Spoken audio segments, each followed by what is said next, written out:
भारत के संविधान के अंतर्गत हमने मौलिक अधिकारों का अध्ययन कर रहे थे। उसमें हमने दो मौलिक अधिकारों का अध्ययन किया, जिसमें समानता और स्वतंत्रता। समानता का जो 14 से 18 तक उल्लेख था और स्वतंत्रता जो 19 से 22 तक उल्लेख था, उनका हम अध्ययन कर चुके हैं। आज हम नंबर 3 शोषण के विरोध और नंबर 4 धार्मिक स्वतंत्रता का अध्ययन करेंगे। इसमें शोषण के विरोध अधिकार यानी इसमें प्राचीन काल में या वर्तमान में भी हम देखने को मिलता है कि किसी प्रकार का लोगों के साथ दुर्व्यवहार या जो शोषण होता है उनको रोकने के लिए संविधान निर्माताओं ने संविधान के अंतर्गत अनुच्छेद 23 में जो प्राचीन काल से जो प्रथाएं चली आ रही हैं उनके ऊपर रोक लगाई गई। उसमें बेगार प्रथा पर रोक लगाई गई, जो इसमें लोगों से कार्य करवाया जाता था और उन्हें मानदेय जितना उनका बनता था उससे बहुत ही कम या फिर नहीं दिया जाता था, और सिर्फ उन्हें भोजन के ऊपर कार्य करवाया जाता था, जिससे उन लोगों का शोषण होता था। साथ ही साथ हमारे यहाँ पर प्राचीन काल में जो मानवीय व्यापार को रोकने के लिए भी संविधान के अंतर्गत ये प्रावधान किया गया कि मानवीय व्यापार कानून अपराध है। यदि उसे कोई करता या करवाता हुआ पाया जाता है तो उन्हें सज़ा का प्रावधान किया गया। और हमारे जो लोकल लैंग्वेज में इसे कबूतरबाजी भी कहा जाता है। जो राजस्थान में सागड़ी प्रथा या हाली प्रथा जो प्रचलित थी, वो भी अनुच्छेद 23 के अंतर्गत उसको सम्मिलित किया गया और उनके ऊपर भी रोक लगाने का कार्य किया गया। साथ ही अनुच्छेद 23 और 24 जो बाल श्रम, अनुच्छेद 24 के अंतर्गत बाल श्रम पर रोक लगाई गई। बाल श्रम के अंतर्गत जो 14 वर्ष या 14 वर्ष से कम आयु के बच्चों को संविधान के अंतर्गत ये लिखा गया कि जो 14 वर्ष या 14 वर्ष से कम आयु के बच्चों को खतरनाक कारखानों में कार्य करवाने पर रोक लगाई गई। परंतु वर्तमान के अंतर्गत जो 14 वर्ष से कम आयु के बच्चे हैं या 14 वर्ष के बच्चा हैं, उन्हें किसी भी कार्य में यदि कार्य करवाता हुआ पाया गया तो उनके ऊपर सज़ा का प्रावधान किया गया है। इस प्रकार शोषण के विरोध जो अधिकार हैं वो अनुच्छेद 23 और 24 में इसका शोषण के विरोध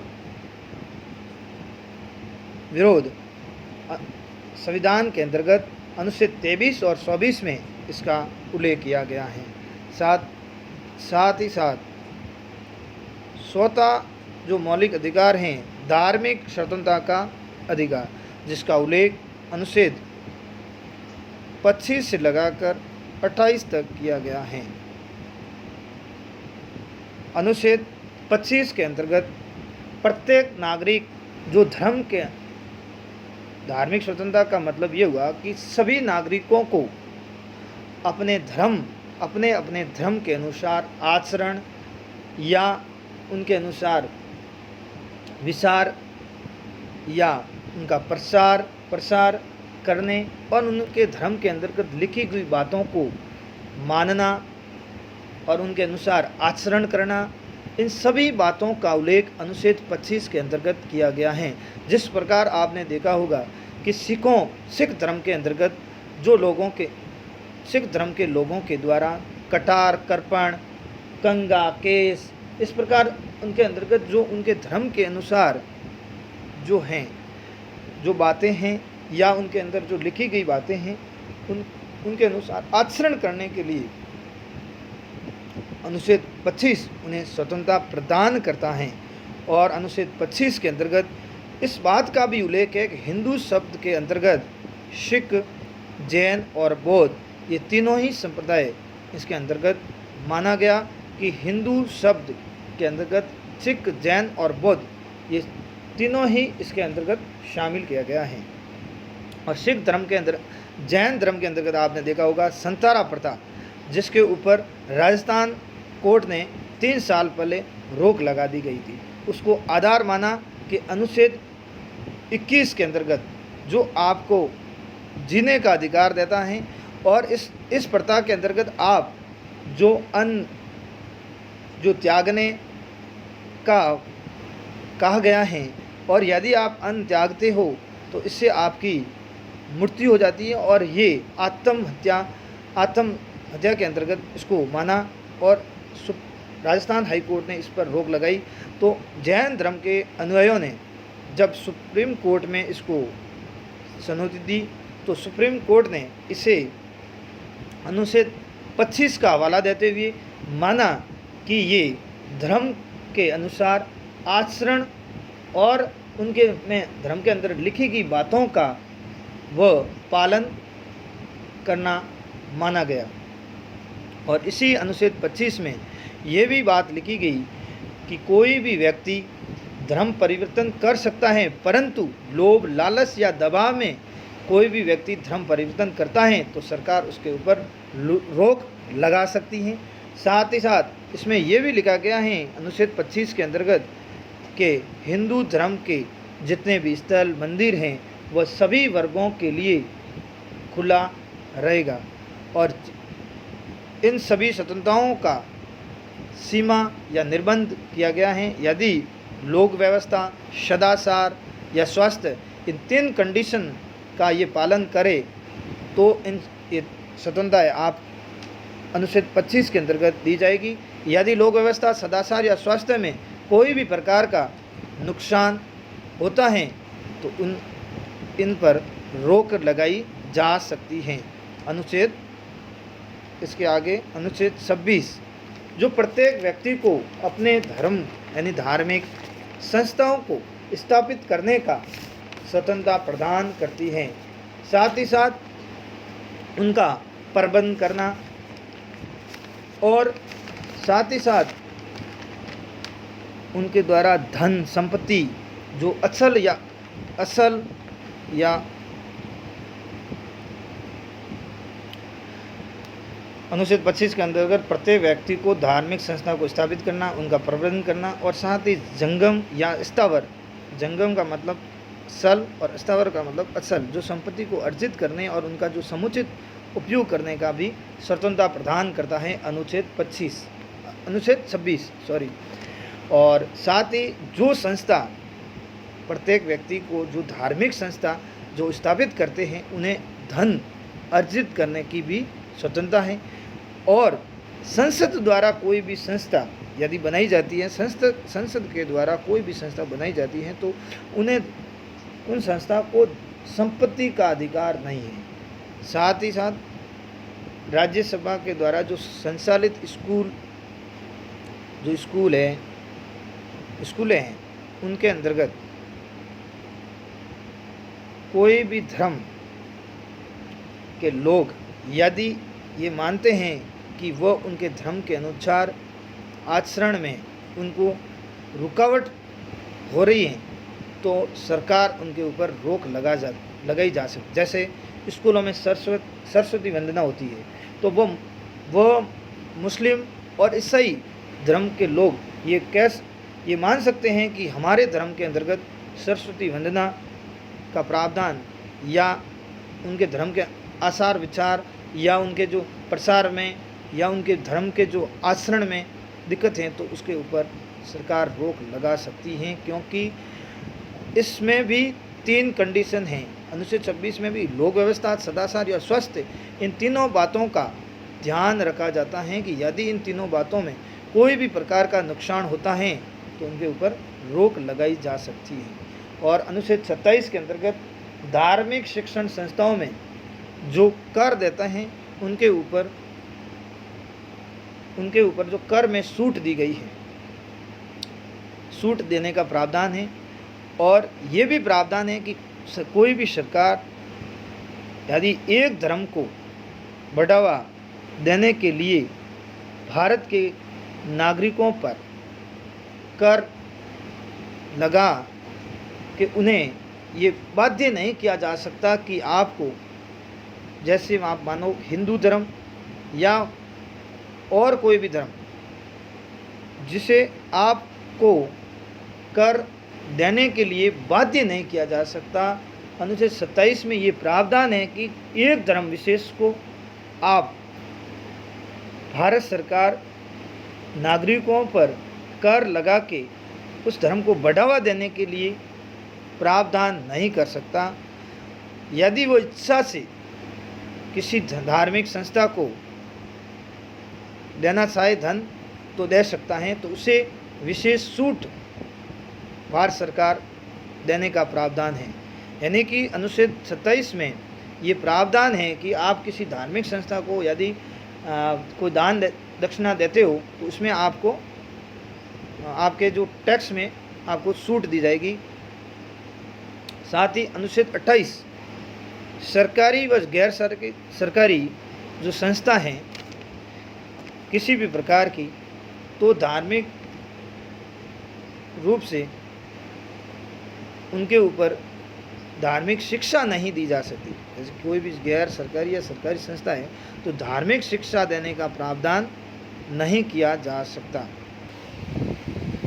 सरकारी व गैर सरकारी संस्थाओं में धार्मिक शिक्षा नहीं दी जा सकती। जैसे कि आप मान सकते हो सामान्य प्रकार के जो शिक्षण संस्था, सामान्य प्रकार के शिक्षण संस्था मतलब कि जो राजकीय जो स्कूल है, जो सरकार के द्वारा सभी वर्गों के लिए नहीं, सामान्य वर्गों सब वर्गों के लिए जो सामान्य रूप से जो खोले गए हैं, उनमें आप धार्मिक शिक्षा नहीं दी जा सकती। जैसे आपने दो जो विवाद हुए थे वो आपने देखे होंगे। तमिलनाडु में जो मद्रास के अंतर्गत जो राज्य सरकार ने ये प्रावधान किया कि वंदे मातरम प्रत्येक शिक्षण संस्थाओं में अनिवार्य किया गया, तो वहाँ के लोगों ने मद्रास हाई कोर्ट में अपील की कि हमारे जो शिक्षण संस्था है, जो अल्पसंख्यक शिक्षण संस्था थे जैसे मदरसे, तो उन्होंने माना कि हमारे जो धर्म के अनुरूप ये सही नहीं है। उन्होंने अनुच्छेद 25 का हवाला दिया, तो सरकार ने के जो दलील के अनुसार उन्होंने कहा कि ये वंदे मातरम ये हमारा राष्ट्रीय गीत है और राष्ट्रीय गीत किसी भी धर्म विशेष से नहीं आता। तो सुप्रीम कोर्ट ने, हाई कोर्ट यानी मद्रास ने ये माना कि ये वंदे मातरम जो राष्ट्रीय गीत हैं और ये किसी धर्म का अनुसरण नहीं करता, तो ये जो अनिवार्य किया गया है उसमें कोई भी तरह का फैसले में परिवर्तन नहीं किया जा सकता। और साथ ही साथ जो अभी योगी सरकार ने जो उत्तर प्रदेश में जो मदरसों में राष्ट्रीय गान जो अनिवार्य किया गया, उसे भी कोर्ट में चैलेंज किया गया। तो कोर्ट ने ये माना कि मदरसे हो या सामान्य शिक्षण संस्था, सभी में यदि राष्ट्रगीत अनिवार्य हैं तो ये कोई भी धर्म विशेष से का अनुसरण नहीं करता है और इसे भी यथावत रखा गया।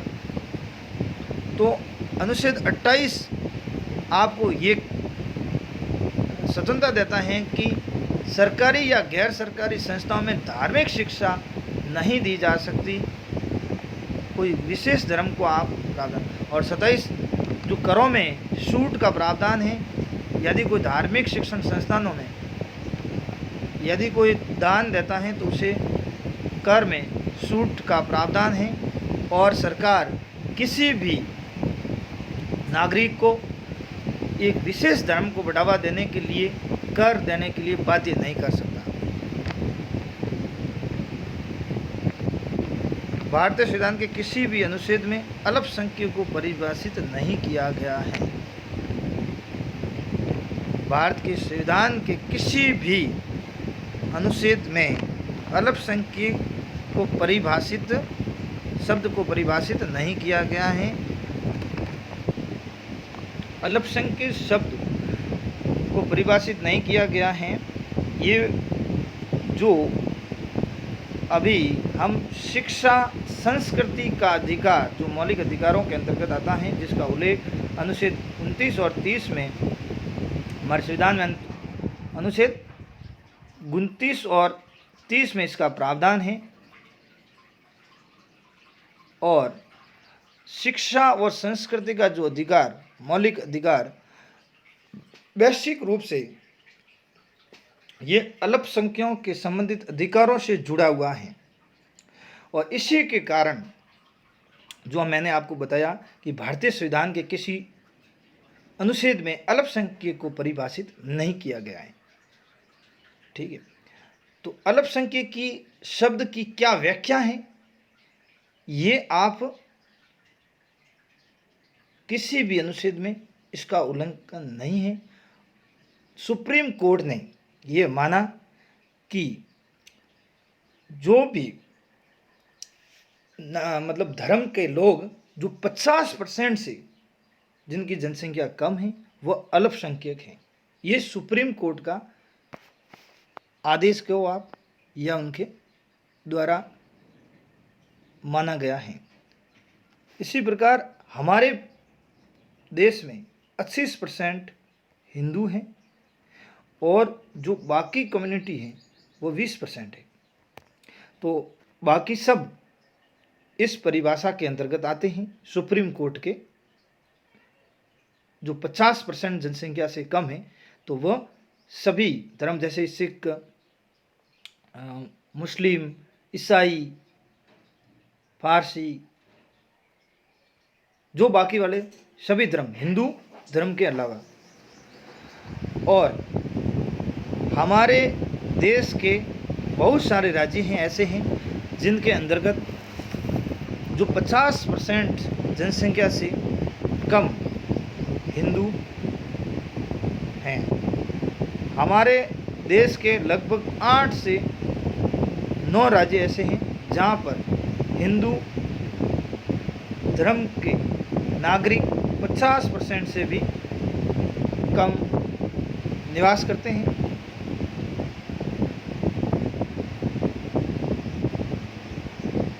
अनुच्छेद 29 शिक्षा संस्कृति का जो अधिकार है उनका उल्लेख अनुच्छेद 29 और 30 में है। तो अनुच्छेद 29 में सभी अल्पसंख्यकों को अपनी भाषा, लिपि, संस्कृति को बनाए रखने का अधिकार होगा। ये प्रावधान इसलिए किया गया कि जब हमारा देश 15 अगस्त 1947 को आज़ाद हुआ और उसमें हमारे देश के जो 2 टुकड़े हुए, पाकिस्तान और एक इंडिया, तो उसमें बहुत से लोग जो अपने इच्छा से भारत में बच गए। तो यहाँ के जो अल्पसंख्यक लोग थे उनके मन में ये शंका थी कि वह अपनी लिपि, संस्कृति और भाषा को कैसे बचा पाएंगे।